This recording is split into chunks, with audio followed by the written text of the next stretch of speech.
What if we could genuinely find a way, a mindset, to allow us to enjoy our art?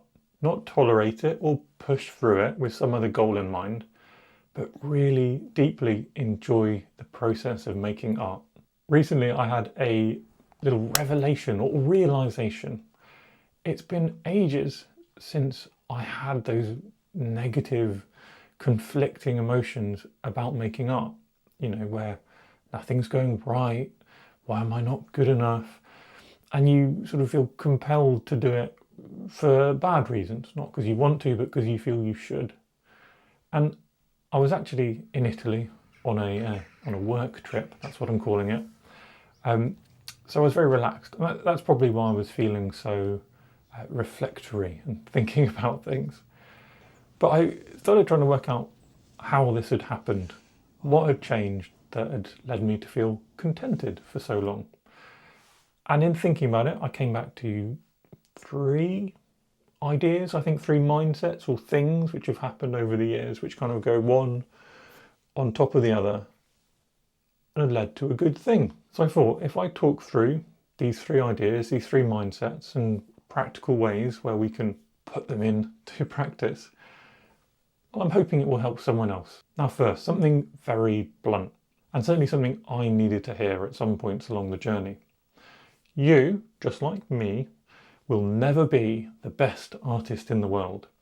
And seeking that kind of results-led goal will be miserable. Now, the reason I think that blunt advice will help more than just me is because I think a lot of people started for the same reasons I did. We pick up a pen or perhaps a pencil, some colours, to relax and unwind. But I remember my early years, the keen bean in the drawing class, 4 hours of practice every day. There was something very positive about that addiction, but there was also something very negative where I was getting very upset if I couldn't improve. I was comparing myself to all the other people in the class and trying to be better than them, whatever that means in art.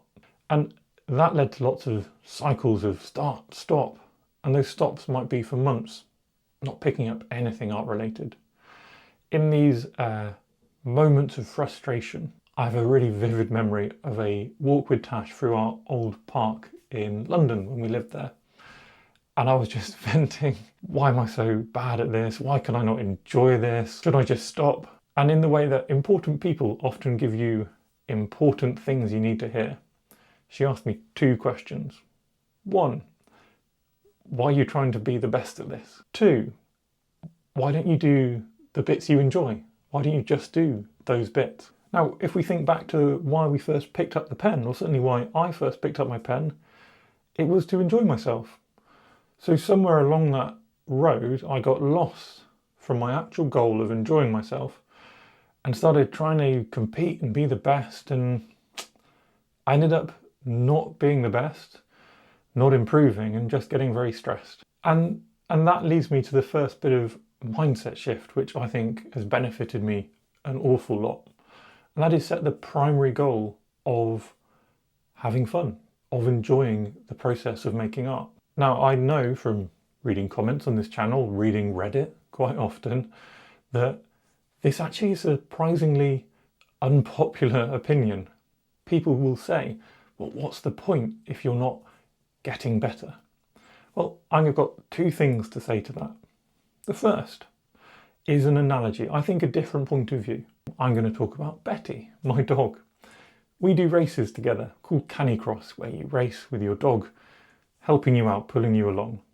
Of course, sometimes Betty is a princess and she doesn't want to pull or run at all. Now, in these moments, I don't get stressed, I don't shout at her. I actually worry a bit about her. I'm wondering, is she feeling unwell or not enjoying herself? And when we do really well, we even won one race, I'm incredibly proud of her. At no point am I thinking about something other than her being happy. And I think if you have children, most of us probably have the same feelings about them as well. And that attitude is what I'm suggesting for us and our art. More kindness and less judging. The other thing I wanted to say is that if we are hating this process of making art so much, if it's making us miserable, you're not going to keep going. And even if you did, what's the point? If you are now the best artist in the world, which you won't be, and you're hating it, what is that really giving you? For me, I have certainly found by setting that enjoyment as what I'm aiming for, I've made more art, picked up my pen more often, found more new things out about my art, and improved a huge amount more because I'm not trying so hard to get better at it. Now, if we can agree on that, then we come on to the second little mindset. And this is about romanticizing the processes and turning them into something meaningful.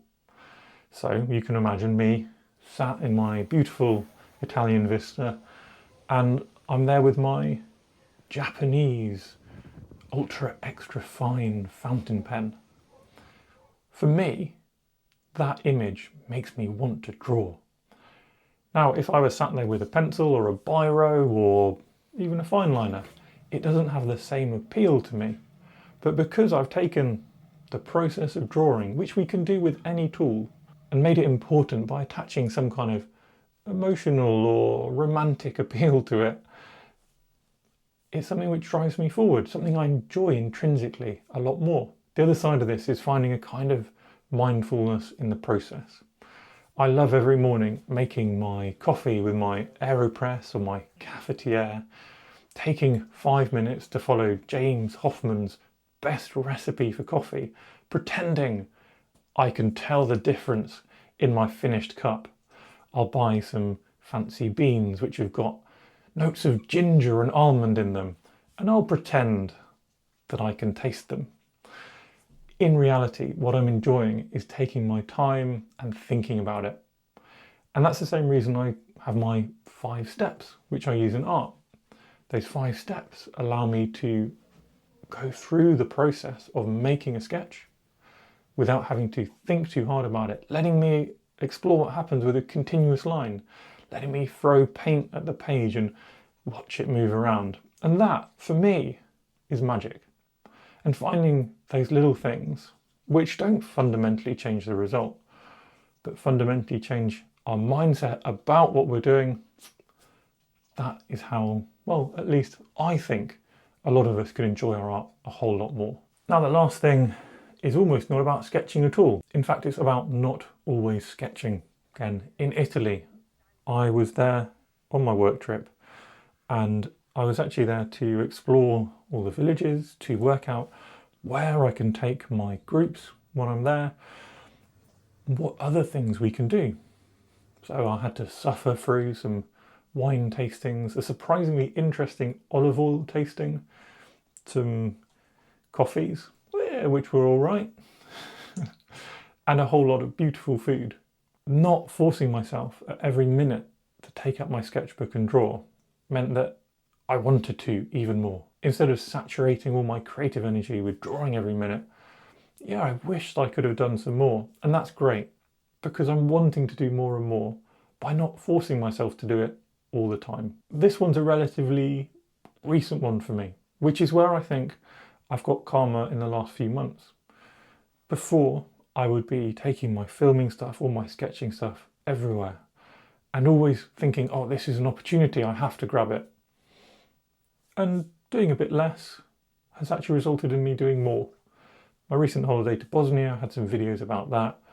I filled 46 pages of my sketchbook by having time off, which I found incredible. And it was by far the most relaxing holiday I've had in years.